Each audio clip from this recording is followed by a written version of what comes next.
ভারত, বাংলাদেশ, পাকিস্তানে ইসলামকে টিকিয়ে রাখার একটাই মাধ্যম হচ্ছে এই কওমি বেসরকারি মাদ্রাসা, যেখানে ছাত্র শিক্ষকের দুনিয়াবি কোনো লক্ষ্য নেই।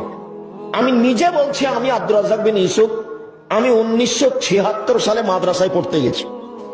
এ আমার পড়ার সূচনা। 88 আগস্টের 20 তারিখ রোজ বুধবার বিকাল 3টে থেকে আমি শিক্ষক। 88 আগস্টের 20 তারিখ রোজ বুধবার বিকাল 3টে থেকে আমি শিক্ষক।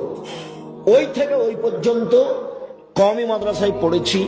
তখন আমারও লক্ষ্য ছিল না, আমার বাপ মায়েরও লক্ষ্য ছিল না যে বেশি পয়সা ইনকাম করতে হবে, বড় একটা ডাক্তার বা বড় একটা ইঞ্জিনিয়ার হতে হবে।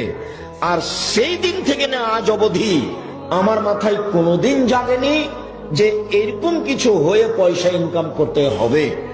বুঝাতে চাচ্ছি যে বেসরকারি কওমি মাদ্রাসার ছাত্র শিক্ষকেরা একমাত্র আল্লাহকে সন্তুষ্ট করার জন্য, পরকালের আশায় মানুষকে পরকালমুখী করার জন্য শিক্ষা অর্জন করেও করায়।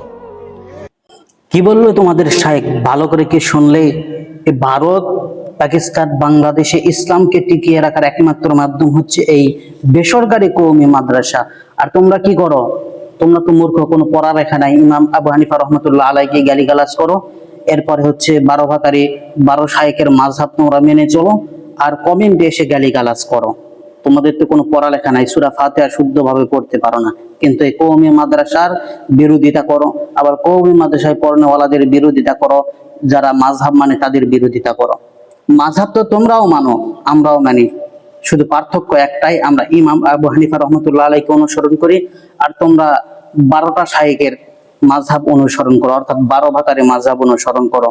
তো ভাই, বিরোধিতা করে কোনো লাভ নেই। কওমি মাদ্রাসার বিরোধিতা অনেকেই করেছে, ব্রিটিশরা করেছে। যাদের তোমরা তৈরি, যে ব্রিটিশ তোমাদেরকে তৈরি করেছে, যে ইংরেজরা তোমাদেরকে তৈরি করেছে, তারাও এই মাদ্রাসাগুলোকে ধ্বংস করার অনেক চেষ্টা করেছে, পারেনি।